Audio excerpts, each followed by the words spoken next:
Bonjour à tous. Et si on parlait fibromyalgie aujourd'hui? Alors c'est un sujet passionnant dans l'air du temps. C'est un sujet qu'il faut traiter correctement. C'est un sujet où il faut avoir de l'expérience. Alors bien entendu, après n'hésitez pas à prendre rendez-vous avec moi sur doctolib.fr, Clément Cabot, soit le cabinet d'Yvetot au Dieppe, pour qu'on en parle un peu plus précisément et au cas par cas. Ce qui est important, c'est au cas par cas. La fibromyalgie, bon, c'est de plus en plus récurrent. Qu'est-ce que c'est en gros? C'est que vous avez des personnes qui ont des douleurs, toujours au même endroit ou à plusieurs endroits, souvent difficiles à déterminer. Ils sont bien évidemment allés voir plusieurs praticiens, déjà leur médecin généraliste souvent. Il y a souvent de l'imagerie aussi, qui ne révèle rien d'ailleurs.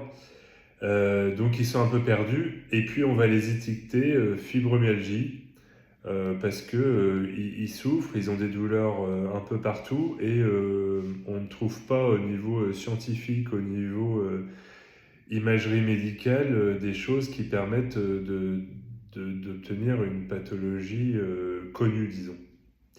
Alors en cabinet, du moins moi au cabinet d'ostéopathie, donc à la fois dans les manipulations ostéopathiques et à la fois au niveau de l'auriculothérapie que je pratique, on peut observer plusieurs choses. Moi, je vais pas étiqueter au niveau fibromyalgique mes patients. Je vais chercher la cause, je vais chercher les problèmes, je vais chercher l'hygiène de vie, je vais chercher beaucoup de choses. Tout d'abord, on peut expliquer certaines douleurs par des douleurs mécaniques. Évidemment, une personne qui vient et qui me dit j'ai la fibromyalgie, j'ai mal partout, et qui n'est jamais allé voir d'ostéopathe ou de kiné, ou même d'aller voir un podologue pour la posture, bon, bah déjà, je vais m'attarder à mon domaine de prédilection qui est la mécanique. Donc déjà, on va pouvoir, après une ou deux séances d'ostéopathie, voir un peu ce qui reste derrière en douleur, puisqu'on va écarter tout ce qui est grippage articulaire qui donne des tensions musculaires, bien évidemment. Je vois régulièrement des personnes qui ont, par exemple, des côtes grippées, surtout entre les omoplates, qui donnent des torticolis, des choses à récurrence, parce que tant que vous n'allez pas dégripper ces côtes-là, ce qui est d'ailleurs très rarement fait en ostéopathie, vous aurez toujours des récurrences de douleurs à ce niveau-là.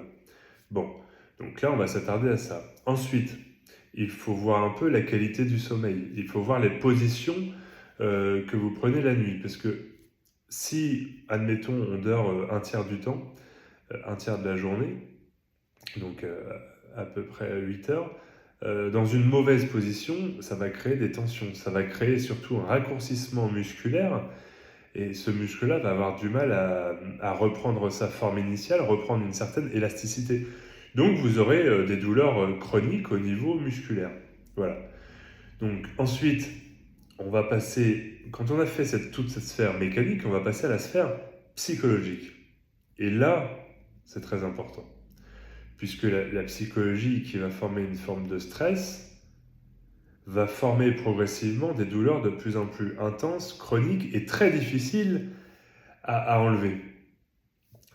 Le stress passager, le stress, il y a un stress positif aussi.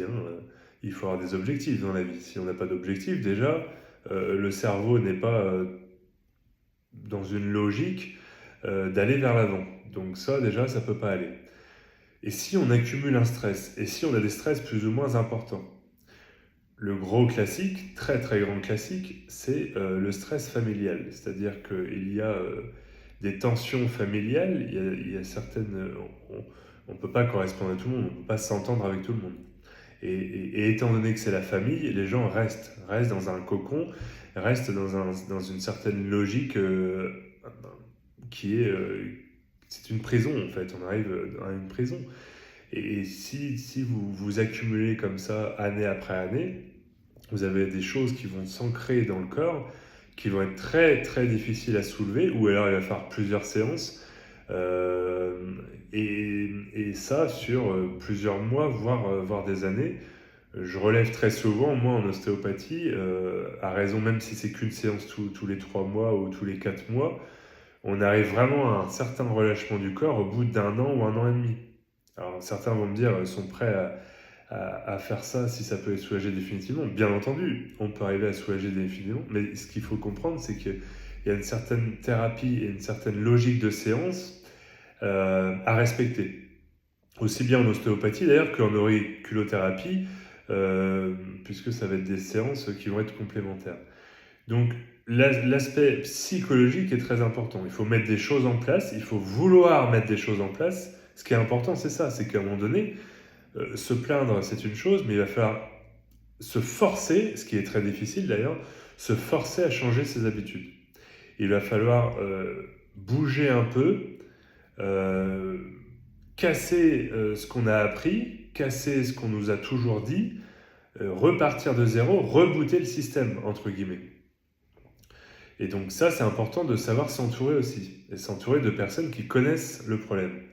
La fibromyalgie, je ne prends pas ça à la légère, d'accord? Il y a beaucoup trop de personnes qui sont étiquetées comme dans cette catégorie, donc moi au cabinet, je prends en charge tout ça, j'essaie d'être de bons conseils, hein, on essaie de donner des conseils différents selon la personne qu'on a en face de nous, mais il est important voilà, de changer ces choses-là. Et je vois par exemple, vous avez des personnes qui arrivent au cabinet et d'entrée et me disent qu'est-ce que vous faites comme ostéopathie? Moi je veux pas que ça craque. Bon, ben, voilà, on est encore dans une certaine mentalité où on ne veut pas que ça craque parce qu'on nous dit telle et telle chose qui sont complètement fausses, puisque déjà le craquement, on ne sait rien du tout. Hein. Quand on met une bonne mise en tension comme il faut bien en ostéopathie, le craquement est naturel et il est en aucun cas,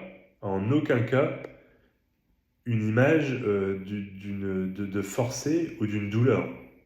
L'articulation craque, c'est pas synonyme de douleur du tout. Donc vous voyez, il faut changer déjà les codes de plein de choses. L'alimentation, c'est pareil.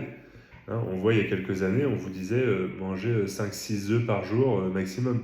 Aujourd'hui, on se rend compte que les œufs, déjà, l'œuf, c'est peut-être voire dans les 3 meilleurs super aliments du corps. Et on dit aujourd'hui, vous pouvez en manger 5-6 par jour, hein, bien entendu. Hein. Il n'y a aucun souci là-dessus. Donc déjà, il faut rééquilibrer tout ça. Rééquilibrage mécanique par l'ostéopathie, rééquilibrage des réflexes neurologiques au niveau du cerveau, où là, je vais le faire en auriculothérapie, rééquilibrage alimentaire, où je vais être de conseil et après, pourquoi pas, s'aider encore d'un nutritionniste, rééquilibrage activité physique, bien entendu, parce qu'il faut chacun, même si on est plus ou moins allergique au sport, on peut toujours faire certaines petites choses sur 10-15 minutes, réapprendre le corps à bouger autrement, d'accord? Et ensuite, le rééquilibrage psychologique, savoir casser les codes du quotidien et savoir où est le problème familial ou amical ou des relations toxiques qu'il peut y avoir autour, que ce soit le boulot ou le privé d'ailleurs, hein, puisque bon, on s'aperçoit aujourd'hui que beaucoup de personnes ne vont pas faire un seul métier toute sa vie et il n'y a aucun problème à ça d'ailleurs. Les reconversions, ça sert à ça et on peut se lasser tout simplement, hein, on peut en avoir marre, c'est normal, on n'a qu'une vie, il faut en profiter à fond. Donc il faut réaliser tout ce qu'on souhaite, il faut mordre la vie à fond et savoir s'accompagner des bonnes personnes. Donc moi je suis là pour ça. N'hésitez pas à prendre rendez-vous sur doctolib.fr dans un des cabinets, que ce soit Yvetot ou Dieppe. On va parler de tout ça, on va faire une séance un peu d'ostéopathie aussi ou d'auriculothérapie d'ailleurs. Et puis on va essayer de mettre les choses en place pour que ça aille mieux. On est fibromyalgique, c'est une chose, hein, c'est ce qu'on vous a dit, peut-être que c'est autre chose finalement. D'accord? Donc n'hésitez pas, prenez contact et on parle de tout ça. À bientôt, c'était Clément Cabot, ostéopathe.